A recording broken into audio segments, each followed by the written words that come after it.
کیا فرمایا قرآن کیا کہتا ہے دوسرا وصف عباد الرحمن کا؟ وَإِذَا خَاطَبَهُمُ الْجَاهِلُونَ قَالُوا سَلَامًا، یہ دوسرا وصف بیان فرمایا کہ دوسروں کے ساتھ ان کا طرز عمل یہ ہے کہ ان سے مخاطب ہوتے ہیں، ان سے الجھنا چاہتے ہیں تو وہ سلام کہہ دیتے ہیں، اور اس طرح ان سے علادہ ہو جاتے ہیں جیسے جو ہے انہوں نے کسی کے ساتھ کوئی بات کی ہی نہیں۔ یہ بھی در حقیقت انسان کی شخصیت کی پختگی کی ایک بڑی علامت ہے۔ بعض لوگ اپنے جذبات سے مغلوب ہو جاتے ہیں، مغلوب ہو کر لوگوں سے بیکار سی بحث و تمیز میں الجھ جاتے ہیں، حالانکہ اس طرح کے بحث و مباحث کا حاصل کچھ نہیں ہوتا۔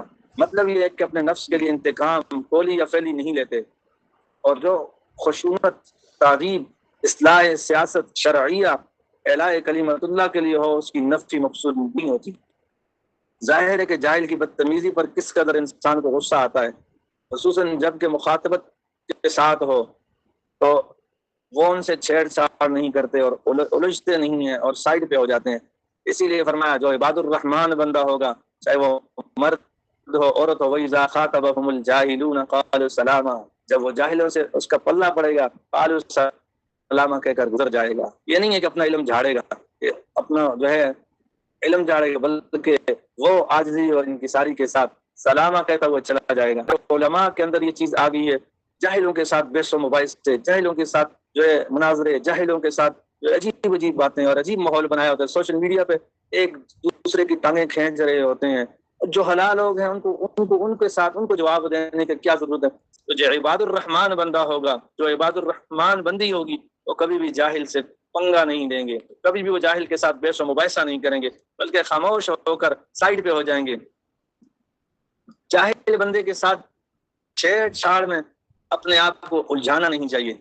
حق تعالیٰ کی یاد کے لیے انسان اتنا فارغ ہے کہ حق تعالیٰ کی یاد سے اتنا فارغ ہو گیا کہ وہ جاہلوں کے ساتھ بحث و مباحثے کرتا ہے اور جو ہے ان کی جو ہے باتوں پہ جواب دینے لگ گیا ہے۔ یاد رکھیں ہمارے اسلاف اور ہمارے بزرگوں کا یہ درس نہیں ہوتا۔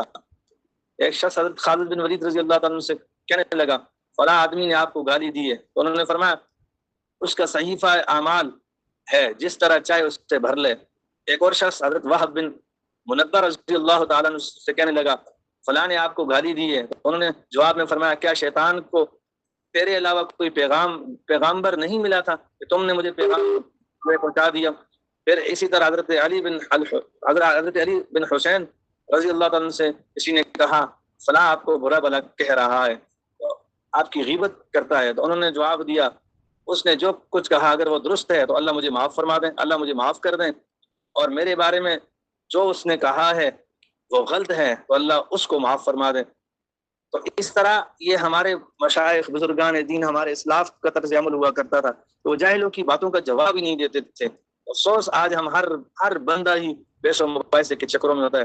ایک شخص نے امام شافعی رحمۃ اللہ علیہ سے کہا فلاں آپ کے بارے میں بدگوئی کر رہا تھا، بدخوئی کرتا ہے، تو آپ نے جواب دیا اگر تم سچ کہتے ہو تو چغل خور ہو، اور اگر جھوٹ بولتے ہو تو فاسق ہو۔